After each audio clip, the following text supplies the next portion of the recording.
Ladies and gentlemen, everyone around and in between, it is Debate Sensei NFA-LD edition. We talk about things relevant to the National Forensics Association LD event, the Lincoln Douglas debate event. I have with me the director of debate, the University of Nebraska-Lincoln, Dr. Justin Kirk. Thank you, Justin, for being here again. Absolutely, Jared. Wonderful being here. Good to see you this afternoon. All right. So what we are talking about this episode is the Marshal tournament, and it's probably going to be a fairly short episode because I'm looking at the entries here and it's a fairly small tournament. Looks like it doesn't even have any novice or junior entries. Am I right about that? So before the tournament started, there were about a half dozen open entries, a dozen novice entries, and a couple of JV entries. Mm-hmm. And they ended up collapsing everything down into one division just to make sure they could run the tournament for 5 rounds. I would say one thing that it speaks to is that this is a relatively new tournament. I think this is only the second year that Marshall's hosted. As well as just it's like a weird time of year. Like for us, it was our fall break. And so a lot of our students are out for the weekend. And so I think some other schools are also on that schedule. Yeah, but it was relatively small, collapsed divisions. I think they did preserve novice for the first few debates. Okay. So the first 2 rounds, open debaters debated open debaters, and novice debaters debated novice debaters. Okay. So let's talk a little bit about maybe the motivation for this tournament. Is there any reason Marshall is putting this tournament out, or is what type of role this is playing amongst the regular season? Well, one thing it does is it helps populate a pretty sparse fall calendar this year. Okay. Like I've mentioned on previous episodes, after this past weekend, really there's only 2 tournaments left for this fall that have NFA-LD available. The Illinois State tournament and then the Big Ten Online tournament. So I mean that's one thing it fulfills. The second is Marshall, I think, is a relatively new LD program. Okay. I think they had a couple of debaters last year. And they kind of have connections to, I think, Illinois State. I know Shanna Carlson has done some tabulation for them before at their tournament. So, okay. I'm not really sure the reason why they decided to host a tournament. I hadn't really heard of them having a program before they hosted last year. But I'm always happy to have more tournaments on the calendar. With a squad that's a fairly good size, you always want to have more opportunities for students to debate. Okay. Yeah, I noticed that Marshall didn't enter anyone in this tournament. At least it's not listed. No, but they do host a full tournament on the other end. Okay. I think if you look at the invite, it's a full service tournament with a bunch of 11 NFA speech events, broadcast journalism, IPDA debate on Friday, Saturday, right? So it's kind of your full service NFA tournament. Tab room was only the LD was held on tab room. Got it. That's why we only see that on there. Okay. So I'm looking at these entries. One thing that I found interesting was the large entry from Fullerton University. Yes. Now that's not incredibly common yet. Is Fullerton developing? Not Fullerton University. Sorry, not CFU Fullerton College. Oh, okay, Fullerton College. Okay. Yeah, same. So, slight distinction, but necessary one. I was fooled for about a semester at first too. Oh yeah. No, that's a program run by Tony Nielsen, who's a former NDT CETA debater. From back in the day, from kind of my era when I started judging and coaching and stuff. And, they've got a small and young program. Tony's great with novice arguments, novice packets, things like that. She has actually, if you go to the NFA LD Facebook group, there is a Google folder that she's created for novices with a bunch of files in it. that you can just kind of access if you are in the NFA-LD Facebook group. So for those of you out there who are watching that are in the Facebook group, go grab that file. If you're not in the Facebook group, get on the NFA-LD Facebook group. Calendars there, files are there, links to these are there. All right. Okay.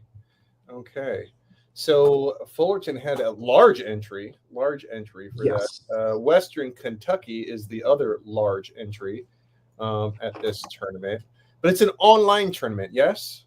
Yes, it was, I think, offered as a hybrid, but it was primarily online. I don't think there was any in-person tournament. Yeah, I'm looking.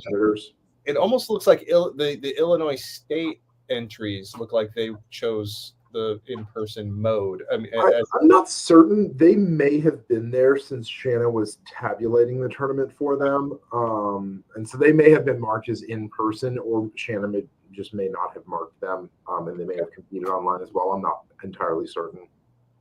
Okay, so we had and then Nebraska-Lincoln had one entry. We had one entry. Yeah, we had one student who was available this weekend. Okay. And like you said, it was your fall break. So yeah, a lot of our students are out of town. A lot of them are getting the high school season started up, things like that. So yeah, I mean, we sent one student who was available, and had a pretty rough first couple of rounds. Debated a couple of debaters from Western Kentucky.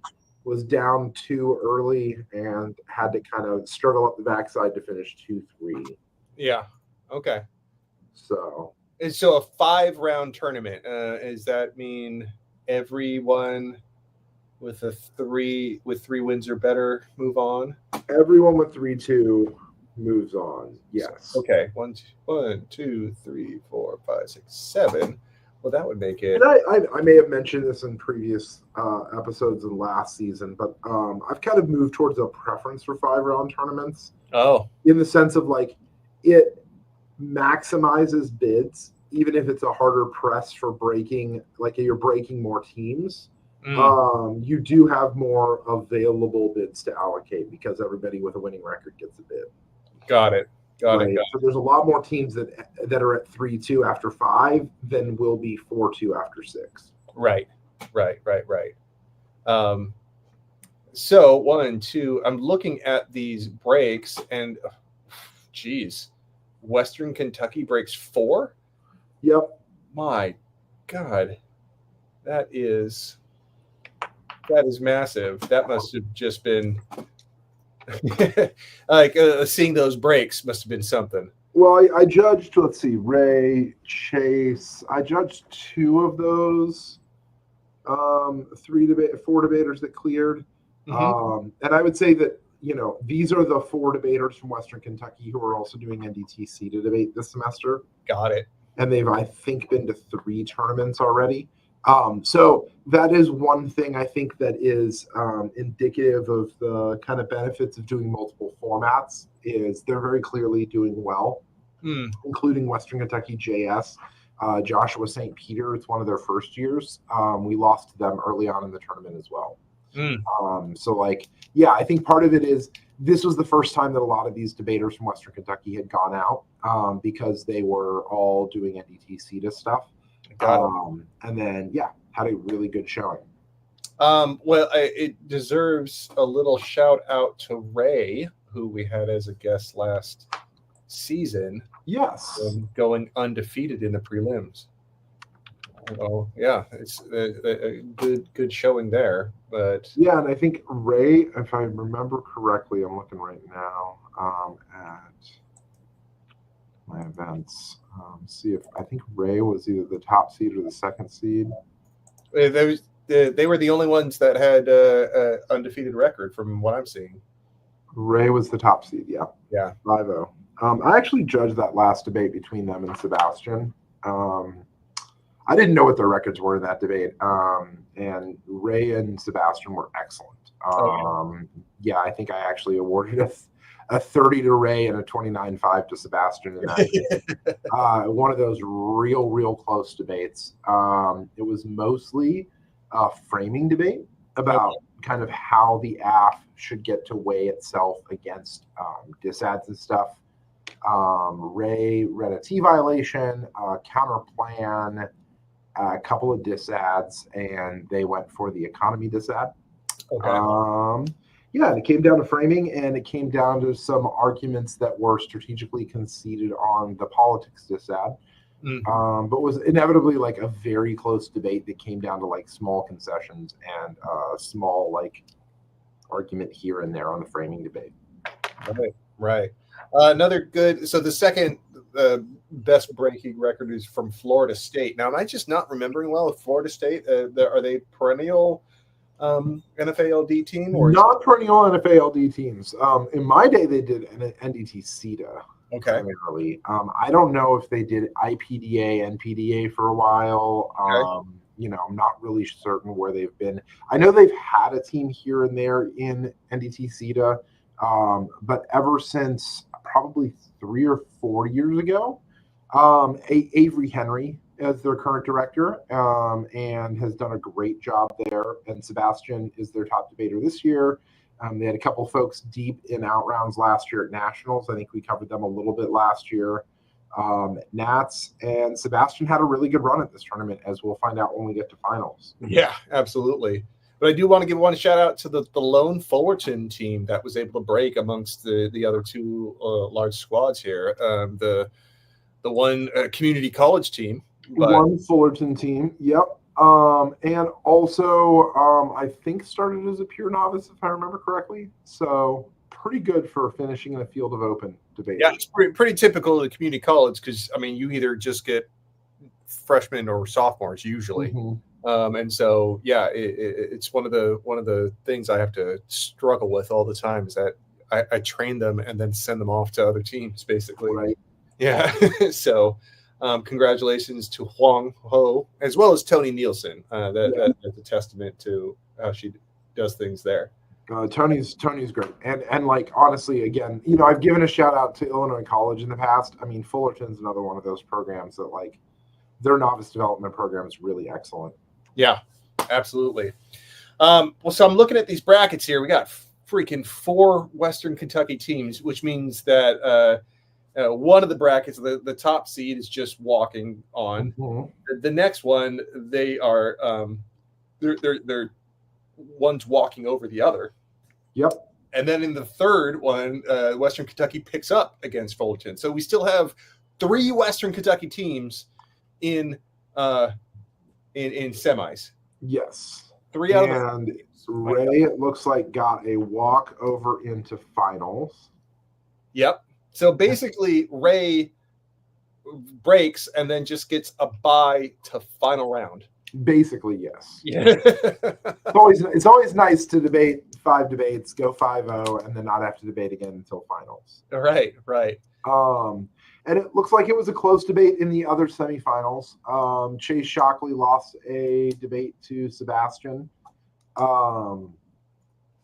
I checked out my duties were done after quarterfinals on Sunday, so I'm not really certain what happened in these last 2 debates. But Sebastian sounded great on Sunday morning when I watched him. It was a really, really close debate, and I think given a couple of other things, they very easily could have beaten Ray in that debate. And well, it looks like that was Sebastian's only loss. That was Sebastian's only loss. Yeah. And set up the rematch in finals. Yeah, that's great. And so it's still a 2-1, so that's great. I noticed that one of the judges are named Judy Butler, which is kind of interesting. Yes. Yeah. She's an old debate head, not the same as Judith Butler, for those of you watching at home. My debaters always ask that the first time. It's like, is this the Judy Butler? It's like, no, this is not the Judy Butler. That Judy Butler, I'm not sure, but this Judy Butler, definitely somebody you want judging you. Excellent judge, also a character. That's just interesting. All right. Yeah, really good critic. Been around forever. Yeah. But that, like you said, it sets up the rematch. But this time, Ray is now going on the affirmative because they're locked sides, right? Right. Yes. Ray was negative in the 5th round against Sebastian's immigration aff. Ray reads affirmative about torture, using AI in torture. I'm not sure if they read the same aff in this final round. I can double check the case list. Wait, like you torture like generating videos that, okay, I'm just... No. I mean, using robots to torture people. So like using artificial... Have you ever seen the show Black Mirror? Yes. So there's an episode of Black Mirror with John Hamm in it. Okay. Where he is like a convicted felon, and they put him inside of like a little egg. And inside that egg, he has to like live his life over and over again. Oh. Right. Basically, an infinite death. They put his consciousness inside to a prison. Their AF prohibits that kind of torture. Okay. Do they specifically reference Black Mirror, or is it just a... No, they don't. They don't reference Black Mirror. Yeah, they were still reading torture bots in the finals. So they prohibit the use of artificial intelligence by the federal government in torture or interrogation.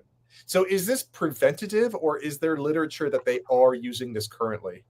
In the debates that I saw this weekend, preventative. Okay. There's no evidence that there's actual like torture bots out there right now. But they're like anything that gets developed, we would prohibit. Oh man, does that create complications? Pardon me. Yeah. Oh. Excuse me. Does that create any complications meeting certain like stock issue burdens? I don't know if that's still a rule in NFA. So I think it does meet burdens. I don't think it creates as many problems as some people might say. There was a debate about this that I watched. So the argument would be kind of like the AF needs to prohibit something that currently exists. You're right. But the response that the AF always makes to that, and I think this is a legitimate response, is the resolution wouldn't include development, right? It can't currently exist if it needs to be developed, and or use. And like if you think about it, use in law enforcement, you can think of like, yeah, maybe there's a technology that artificial intelligence will be used for in law enforcement interrogation techniques we don't have right now. But we should prohibit it for all time in law enforcement, right? Yeah. Like I can see a world where like, yes, there's literature on that. Yes, that's a good position to like allow the AF to take and know it doesn't break debate. Right. I'm wondering if like, it's hard to, what I'm wondering is if the argument could be along the lines of like, no, if somebody tried to introduce that, it would already be prohibited by current laws. And without the details, I can't really flush out that argument. You see what I'm saying? Yeah, I think that was kind of an argument that like torture is currently prohibited. But the primary argument that like Western Kentucky and Ray make on the affirmative is that current U.S. law is already kind of flouting the Geneva Conventions and international law. Like the AF is a big international law affirmative. The primary advantage is like the affirmative will bring the U.S. in compliance with customary international law. Here's a bunch of scenarios as to why international law is good. Democracy, conflict, stuff like that. Well, regardless, Florida State picks up on this on a 2-1. So now they have a rubber match and the next time they run into each other. Yes, and I think this is going to be a running theme throughout the year. I think Sebastian is probably the debater outside of the Big Four, North Texas, Washburn, Western Kentucky, and Nebraska, that probably has the biggest chance of breaking into an out round where those other Big Four are kind of dominating, right? Like I think one of the patterns, we're at the midway point of the fall semester, right? So like if we're thinking about like what the fall semester has told us so far, the topic is relatively small. There's only like 6 affirmatives, right? Okay. Maybe 7. And there's small variations on that. That's going to stay the same for the rest of the year probably. But the other big kind of, I think, trend is that the 4 schools that perform the best at nationals are still performing that well. But then folks like Sebastian from Florida State, Texas State's Taylor Tate, and Quinn from Kansas City, Kansas, there's a few folks who are consistently breaking into those top 4 schools. So I think it'll be interesting to see, one, when West Coast teams start traveling a little bit more to the Midwest. We haven't really talked a whole lot about like, there was a tournament at Lewis and Clark that I think some of the Western Kentucky teams went to, but it was on SpeechWire, so I'm not even like, I didn't even notice when it got announced because I didn't see the alert for it. But other than that, like, I think, there's not a whole lot of tournaments left, and if you're looking for a bid, Illinois State's going to be one of the few places to get it. I would strongly encourage folks to enter at the Redbird. I think Shanna is letting a few folks enter hybrid, but for the most part, they're going to try to do an in-person tournament. Okay. All right. So those were our standout debaters. The torture bots is, I think, the first time you brought that up as an affirmative. So that is definitely one standout argument. But yes, were there any others that maybe we haven't talked about? Well, let's first. What do you think was the dominant affirmative and or negative? I mean, I think the torture bots app was good. I also thought that facial recognition at the border, the app that Sebastian was reading, was pretty good. That app is basically just like a deportation app that says facial recognition technology is used to identify targets for deportation. It's like the first step before they deport somebody is identifying who it is. I don't know. I also watched, let's see, the elections this ad I saw was pretty standard. So, okay, elections. Yeah, I mean, like elections this ad. Right. I saw an economy dis ad that was pretty standard. I didn't see any like different negative arguments this weekend. I think the biggest standout argument would have been Western Kentucky's affirmative. Okay. All right. All right. Well, it was a small tournament, and so that means that there is less material to cover in this one. But hopefully for Marshall, it is just laying the groundwork for future larger tournaments and larger entries at this place. Hey, look, we love having as many tournaments on the calendar as possible, mainly because there aren't a ton. NFA-LD is a small community. It serves a very kind of niche need in the debate community, and like tournaments like Marshall are the ones that make sure the community is still alive today, right? Like the fact that we have those kind of mid-size or smaller tournaments for folks to go to throughout the season means that people aren't just like spending all their money on going to 3 tournaments a year and then there's nothing in between. So I would say that, like, shout out to Marshall for always hosting a good tournament. Shout out to Shanna for like making a tournament happen and tabbing all the tournaments all the time. So absolutely. All right. Well, this was a nice, succinct little episode about it. I wish Marshall luck in the future in growing this tournament, especially because Fullerton's presence there is probably a very telltale sign about the type of budgets that community colleges have in comparison to some universities. And so being able to do an online tournament, hopefully they keep it online so people like these community colleges can join in. Well, and that's one of the reasons why like the calendar in the spring is pretty in person. We're going to continue to host our tournament online in the spring because like it will break up the amount of money that people have to spend, and we're hoping to draw a few more people because we're going to be offering it online, especially teams like Fullerton that knowing they're going to have to save money for nationals in Detroit, knowing teams like North Texas are going to have to save money for nationals in Detroit. So it's always good to have a few of those options here and there. Absolutely. Save a little bit of money. All right. Hey, well, thank you for this short little episode going over the results from the Marshall tournament. Yeah, absolutely. Have a good one, Jared. All right. See you in the future.